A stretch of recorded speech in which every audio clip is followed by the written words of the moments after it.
سلام مهربونای من، دوستای نازنین من، روزتون قشنگ، حالتون چطوره؟ احوالتون چطوره؟ چقدر خوشحال شدم که دوباره شما رو میبینم. امان از کافرون. بچه ها جونم، شما میدونین کافرون چه کسانی بودن؟ کافرون آدمای نادونی بودن که خدا رو قبول نداشتن و به جای خدا جون مهربون و قدرتمند مجسمه هایی رو از سنگ و چوب می ساختن و اونو عبادت و پرستش می کردن و به اون مجسمه ها می گفتن بت.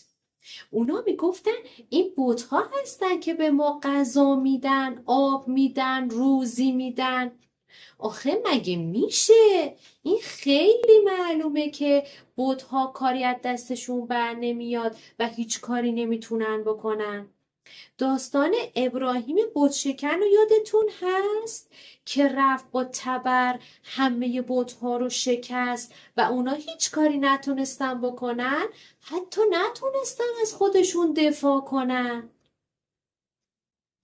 وقتی که پیامبر عزیزمون رسول خدا شروع کرد تا همه مردم رو دعوت کنه که خدا جون مهربون رو بپرستند و عبادت کنند، یه سری از کافرون قوم پیامبر که اسمش قریش بود و داستانشو قبلا براتون تعریف کردم، با اینکه میدونستن بت پرستی کار غلطیه و بت‌ها هیچ کاری از دستشون بر نمیاد، حرف پیامبر رو قبول نکردن و شروع کردن به آزار و اذیت پیامبر.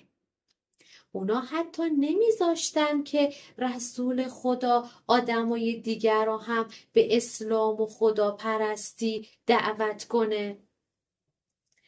اونها برای اذیت کردن پیامبر یک روز اومدن پیش ایشون و به رسول خدا گفتن برای اینکه ما خدای تو رو بپرستیم تو باید 1 سال بت‌های ما رو بپرستی. در همین زمان فرشته مهربون از طرف خدا جون اومد پیش پیامبر و به ایشون گفت که پیامبر به این کافران بگو من هرگز بت‌های شما رو نمی پرستم. شما هم هرگز خدا جون مهربون منو نمی پرستین. بت‌های به درد نخور شما برای خودتون، خدای نازنین و مهربون منم برای من. داستان این آدمای نادون و کافر تو سوره کافرون اومده که ما امروز میخوایم با این سوره آشنا بشیم. برای رفتن به شهر نور با همدیگه شیطون از خودمون دور میکنیم و میگیم اعوذ بالله من الشیطان الرجیم. تاج زیبا میذاریم و میگیم بسم الله الرحمن الرحیم. خب میریم به خیابون شماره 109 سوره مبارکه کافرون. سوره کافرون 6 تا کوچه باغ قشنگ و باصفا داره که الان با هم دیگه میریم به کوچه باغ اول. خدا جون به پیامبرش میگه بگو ای آدمای بی خدا که خدا رو قبول ندارین و به جای خدا جون بت‌های بی ارزش رو میپرستین. حالا قرآنشو گوش کنید. قول یا ایها الکافرون. بریم به کوچه باغ دوم. خدا جون به پیامبر میفرماید بگو من نمی پرستم چیزی رو که شما می پرستین. من بت‌های بی ارزش شما رو عبادت نمی کنم.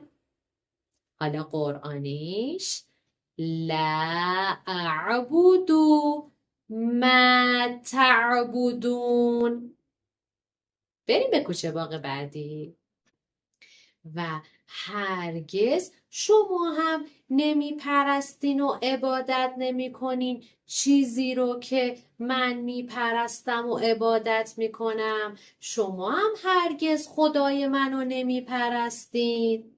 حالا قرآنیش ولا انتم عابدون ما اعبد. بریم به کوچه باغ بعدی.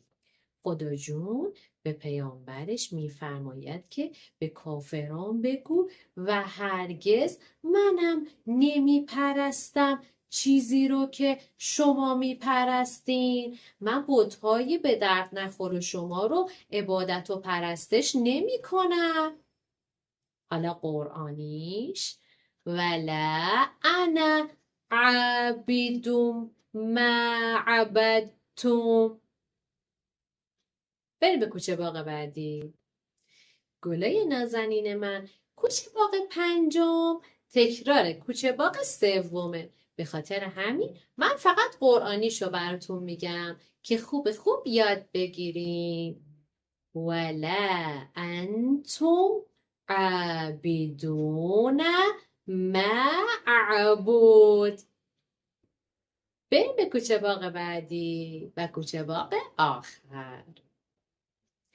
بت‌های به درد نخور شما مال خودتون، خدا جون مهربون منم برای من. حالا قرآنیش لکم دینکم ولی دین. حالا دوست دارم که کل سوره رو با همدیگه بخونیم. شما هم موافقین؟ پس بیاین شروع کنیم. قل یا ایها الکافرون لا اعبد ما تعبدون ولا انتم عابدون ما اعبد ولا انا عابد ما عبدتم ولا انتم عابدون ما اعبد لکم دینکم ولی دین. پایان گشت گذارمون با این جمله قشنگ صدق الله العلی العظیم. چه خوش گفت خدا جون بلند مرتبه و بزرگ. شما رو به خدای قرآن میسپارم دوستای نازنین من. خدا نگهدارتون.